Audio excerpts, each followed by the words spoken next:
Hello friends, welcome back to Geegle. Great ideas will lead to great life. Friends, आज हम बात करेंगे Joseph Murphy की amazing book के बारे में, जिसका नाम है the power of your subconscious mind.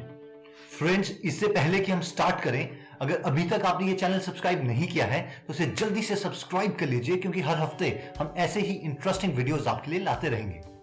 इससे पहले कि हम स्टार्ट करें, हम राज को थैंक्स बोलना चाहेंगे, जिन्होंने हमें सजेस्ट किया था इस बुक पे वीडियो बनाने के लिए। So thank you very much Raj. Friends, सबसे पहले हम बात करेंगे जापान के डॉक्टर मसारू इमोटोस के राइस एक्सपेरिमेंट के बारे में, जो कि आपका दिमाग हिला के रख देगा। इस एक्सपेरिमेंट के लिए उन्होंने 2 जार लिए और दोनों जार में बॉइल्ड राइस डाले, और इन दोनों जार्स को through out experiment same conditions में रखा गया। पहले जार में हर रोज अपनी पॉजिटिव एनर्जी दी जाती, पॉजिटिव स्टेटमेंट्स बोली जाती, आई लव यू, तू बहुत अच्छा है, ये सारी पॉजिटिव थॉट्स उसको दिए जाते। जबकि दूसरे जार में अपनी सारी नेगेटिव एनर्जी फोकस की जाती। हर रोज सारा गुस्सा, I hate you, I will kill you, सारी नेगेटिव एनर्जी उस सेकंड जार को दी जाती। और ये पूरा का पूरा प्रोसेस 30 दिन तक चलता रहा। 1 दिन, 2 दिन, 5 दिन, 10 दिन, 30 दिन, और विद इन 15 डेज के आसपास जो नेगेटिव एनर्जी वाला जार था, उसके अंदर के चावल खराब होने लग गए, और फाइनली विद इन 30 डेज वो पूरे के पूरे चावल सड़ चुके थे। और ये एक्सपेरिमेंट दुनिया में हजारों बार हजारों लोग कर चुके हैं। अब जस्ट इमेजिन कीजिए कि अगर आपके थॉट्स में इतनी ज्यादा एनर्जी है, आप में इतनी ज्यादा पावर है, तो आप किस किस चीज के कैपेबल हैं। अब जस्ट इमेजिन कीजिए, हम में से वो लोग जो और लोगों पे बहुत ज्यादा गुस्सा करते हैं, अपनी सारी नेगेटिव एनर्जी उन लोगों को देते हैं, हमने उनमें से कितने ज्यादा लोगों को उनका गोल अचीव करने के लिए रोक दिया होगा। और उससे भी कहीं ज्यादा इंपॉर्टेंट, जब ये सारी एनर्जी रिफ्लेक्ट होकर वापस हम में आती है, तो इवन कि हम भी अपना गोल अचीव नहीं कर पाए इस नेगेटिव एनर्जी की वजह से। डॉक्टर मसारू इमोटो ने अपना पॉइंट प्रूव करने के लिए एक और एक्सपेरिमेंट किया पानी के ऊपर। इन्होंने काफी सारे वाटर सैंपल्स लिए और हर वाटर सैंपल को डिफरेंट कंडीशंस में रखा गया। इनमें से कई वाटर सैंपल को म्यूजिक के, सॉन्ग के डिफरेंट नोट सुनाए गए, और कई वाटर सैंपल्स को अगेन वो पॉजिटिव एनर्जी दी गई और नेगेटिव एनर्जी दी गई। और उसके बाद उन वाटर सैंपल्स को फ्रीज किया गया और फाइनली एक माइक्रोस्कोप के अंदर देखा गया, और हर वाटर सैंपल में डिफरेंट शेप के क्रिस्टल्स पाए गए। हेट वाली स्पीच में अलग शेप का क्रिस्टल पाया गया, लव वाली स्पीच में अलग शेप का क्रिस्टल पाया गया, इवन डिफरेंट म्यूजिक्स में डिफरेंट शेप के क्रिस्टल दिखे गए। इन एक्सपेरिमेंट से ये प्रूव होता है कि हमारे थॉट्स में जितना हम सोचते हैं उससे कई गुना ज्यादा एनर्जी है। इतना ही नहीं, माइंड की पावर को मेजर करने के लिए दुनिया की बेस्ट यूनिवर्सिटीज ने भी सोशल एक्सपेरिमेंट्स किए। जैसे कि हार्वर्ड यूनिवर्सिटी ने एक होटल के स्टाफ को 2 ग्रुप्स में डिवाइड कर दिया, group A and group B. इन ग्रुप्स में मैक्सिमम वो लड़कियां थी जो हाउस कीपिंग से कंसर्न रखती थी। पहले ग्रुप को बताया गया कि जो उनका डेली का काम है, डेली का रूटीन है, जैसे कि झाड़ू लगाना, पोछा लगाना, वो भी एक एक्सरसाइज की तरह है, और उसमें मसल्स यूज होती है और उनका फैट बर्न होता है।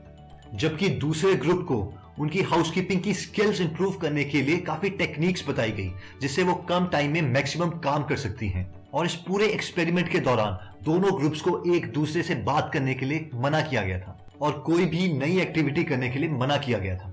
1 महीने के बाद जब दोनों ग्रुप्स को वापस बुलाया गया, उनकी सारी मेजरमेंट्स ली गई, उनका वेट, उनका बॉडी फैट परसेंटेज वगैरह वगैरह।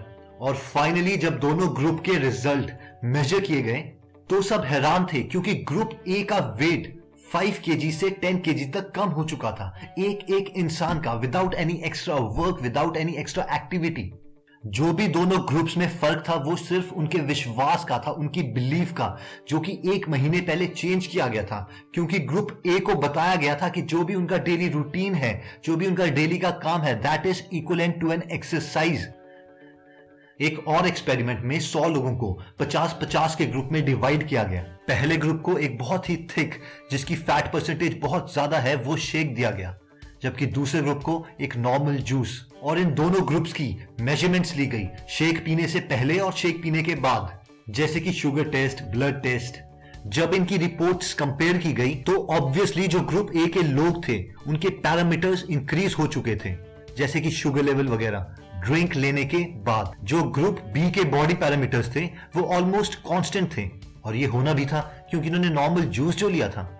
अब कहानी में थोड़ा ट्विस्ट है, क्योंकि एक्चुअल में हुआ यह था कि दोनों ग्रुप्स को एग्जैक्टली सेम ड्रिंक्स दिए गए थे और कुछ ही घंटों में उनके बॉडी के पैरामीटर्स चेंज हो गए, क्योंकि उनको लगा कि उन्होंने एक हाई फैट ड्रिंक पिया है जिसकी वजह से उनके बॉडी के फिजिकल पैरामीटर्स चेंज होने चाहिए, और उसके बॉडी ने एग्जैक्टली वैसा ही रिस्पॉन्ड किया।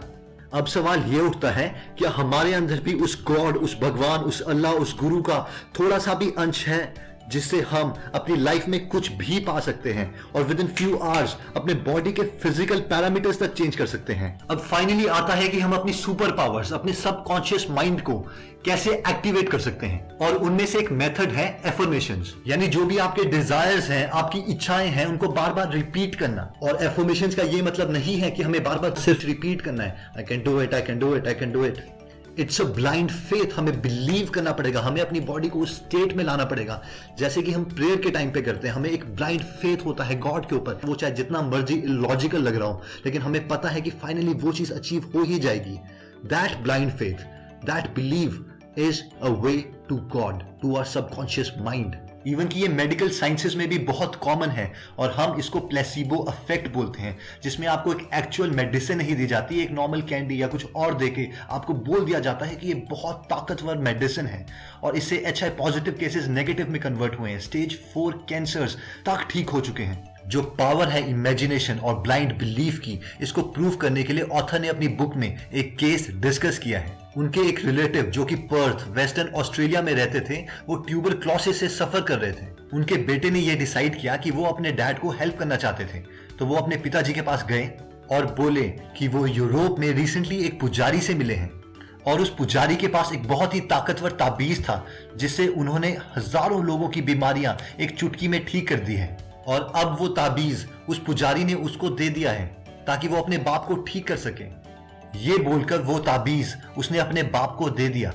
उसके बाप ने वो ताबीज अपने पास रख लिया और रात भर प्रेयर करता रहा। जब थोड़े दिनों बाद उसके क्लिनिकल टेस्ट्स करवाए गए तो वो सारे नेगेटिव आए और वो ट्यूबरक्लोसिस ठीक हो चुका था। और एक्चुअल में ये सारी स्टोरी उसने अपने बाप को झूठ बोली थी। वो ताबीज एक नॉर्मल मेटल का टुकड़ा था जो उसने एक ज्वेलरी की शॉप में बनवाया था, क्योंकि वो इस सबकॉन्शियस माइंड की पावर को समझता था और उसे पता था अगर वो किसी भी तरह अपने बाप को ये यकीन दिलवा दे कि उसके पास कोई मैजिकल पावर है तो वो ठीक हो जाएंगे। जबकि वो मैजिकल पावर्स हम लोगों में पहले से ही है, सिर्फ जरूरत है तो उस बिलीव की। फ्रेंड्स, इस बुक में और भी अच्छी स्टोरीज और वो प्रिंसिपल्स दिए गए हैं जिससे हम अपने सबकॉन्शियस माइंड को कंट्रोल कर सकते हैं। और अगर आप ये बुक खरीदना चाहते हैं तो आप नीचे डिस्क्रिप्शन में दिए हुए लिंक से ये बुक खरीद सकते हैं। चलिए, अगर आपको ये वीडियो पसंद आया तो आप इसे लाइक कर सकते हैं। अगर आपको लगता है कि ये वीडियो आपके किसी फैमिली मेंबर या फ्रेंड के काम आ सकता है तो इस वीडियो को उनके साथ जरूर शेयर कीजिए। अगर आप हर हफ्ते ऐसे ही इंटरेस्टिंग वीडियोस देखना चाहते हैं तो आप इस चैनल को सब्सक्राइब कर सकते हैं। चलिए, जल्दी ही नेक्स्ट वीडियो में हम आपको मिलेंगे। धन्यवाद।